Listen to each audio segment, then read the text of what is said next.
Hello, greetings po mga kabayan. Harinawa sa mga oras na ito, saan man kayo naroroon, kayo ay nasa mabuting kalagayan at ganoon rin ang inyong mga mahal sa buhay, no? O mga ating mga kababayan natin nasa iba't ibang sulok ng mundo, no? Yung ating mga OFWs, harinawa kayo ay nasa mabuting kalagayan din at ganoon din ang iyong mga kamag-anak, no? Saan man sila naroroon, lalo na yung dito sa Pilipinas. Maraming salamat.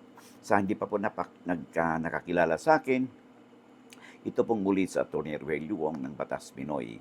Ang ating pong channel is sa pong Legal Aid Public Service Program na inyong lingkod in collaboration with Integrated Bar of the Philippines, Manila Port Chapter. Pwede po kang nakisuyo, no? Sa mga hindi pa po nakapag-subscribe. No, kasi po, ayon po sa datos po ng YouTube, more than 60% po ng ating mga viewers, no, ay mga suki po natin, no? At kasama na po sigurong iba dyan sa inyo ngayon, nanonood kayo, ay hindi pa po subscribers ng ating channel.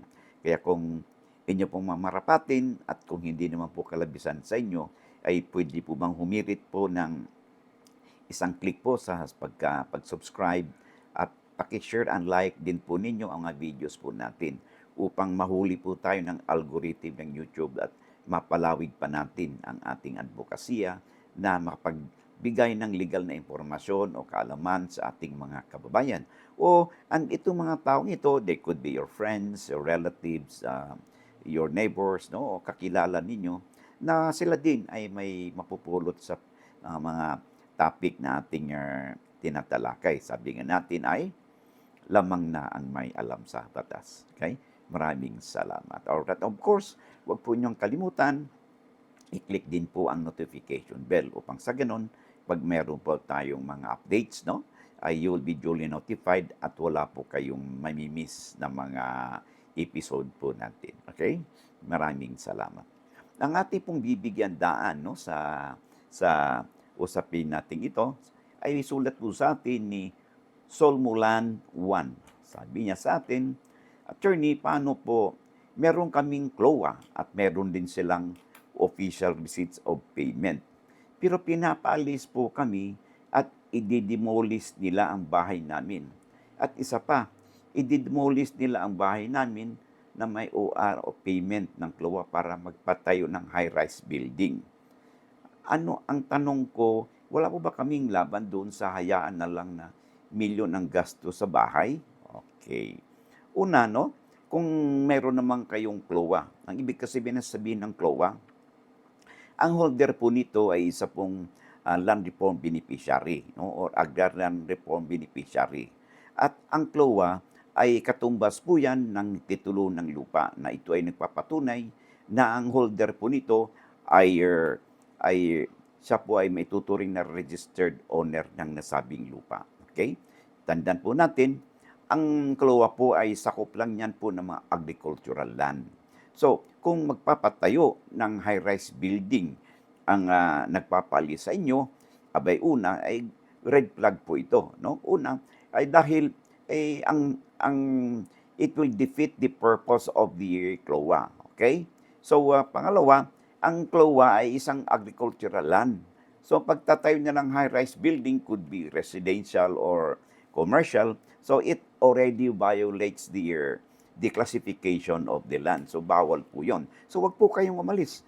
Magpakatatag po kayo at ipaglaban po ninyo ang inyong karapatan. So, what you can do is you can approach the nearest office ng Department of Agrarian Reform at humingi po kayo ng legal assistance sa kanyang legal department upang sa ganun ay mabigyan po kayo ng representation, no? At malaman ninyo talaga kung yung ba talagang nagpapaalis sa inyo na ipadidemolish ang inyong bahay ay legit ba sila. Kasi mari lamang na magkaroon ng reclassification, no, ang isang agricultural land, no, na ito ay maisasagawa ng Department of Agrarian Reform kung halimbawa yung lupang iyan ay hindi na po suited for agriculture. Okay?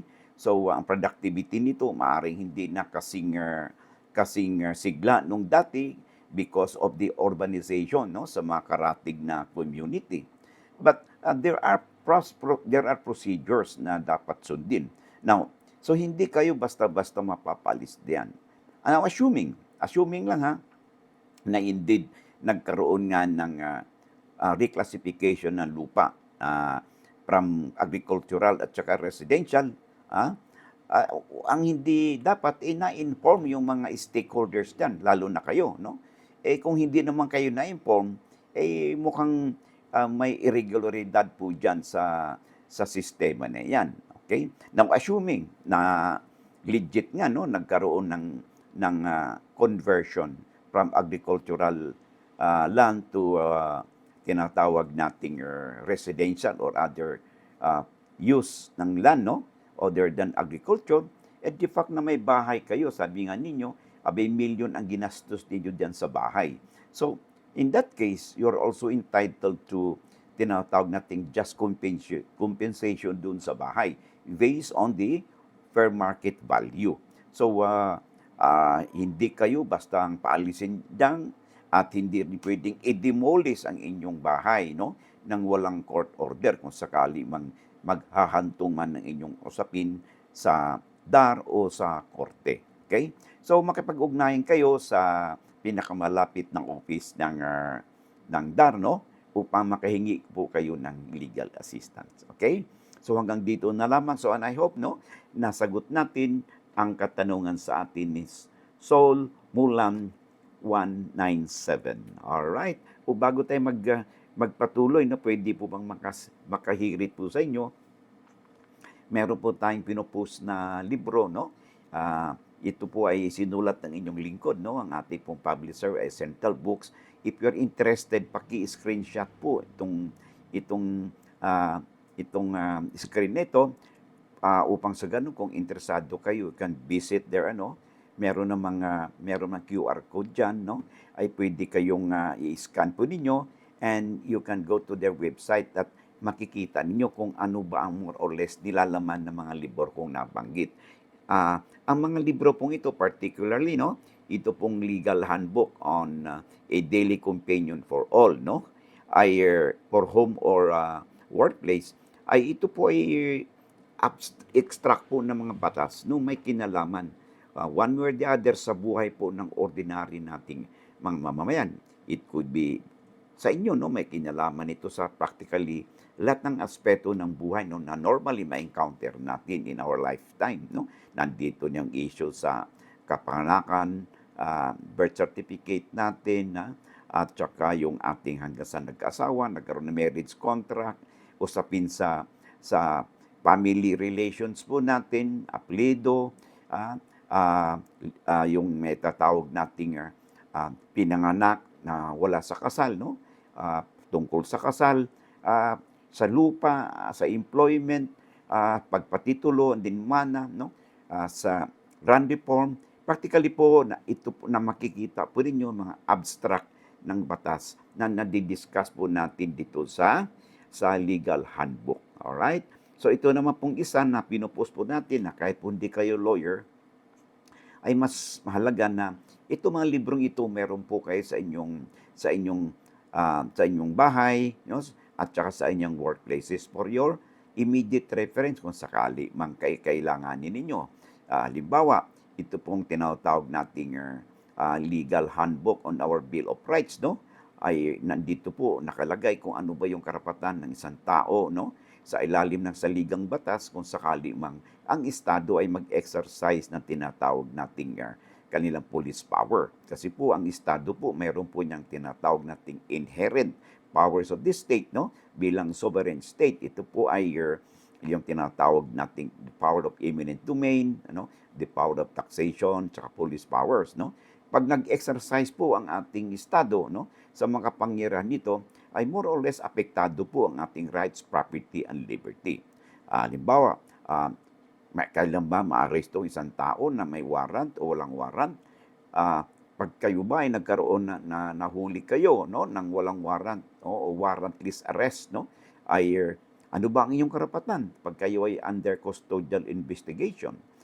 Yan, meron na po tayong tinatawag ng as digital world na po tayo ngayon, no? Kaya kung saan pag nagamit po ang ating mga electronic gadgets, no? like computer, laptop po natin, mobile phone, sa krimen, ay subject din po ito sa magiging cybercrime po yan.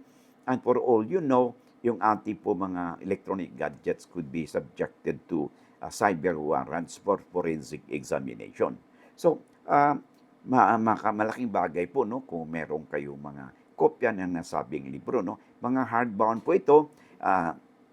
Kung nandito kayo sa Metro Manila, pwede kayong pumunta sa Central Books, no. They have branches in Quezon City, meron din sa Mandaluyong, Makati, at saka sa Manila.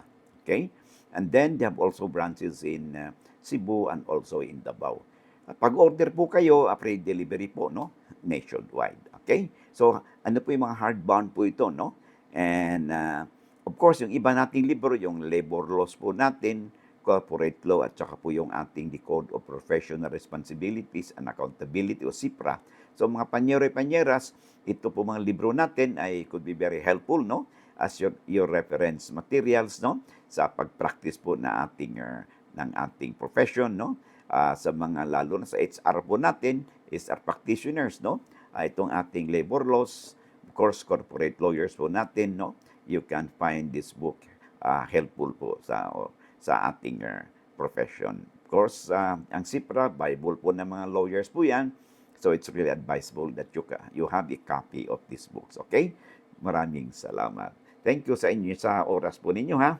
And I hope to see you again. Sa kapapasok pa lang, kung hindi pa kayo napag-subscribe, pwede pong makisuyo, makiklik lang po ang subscribe, share, and like buttons po natin.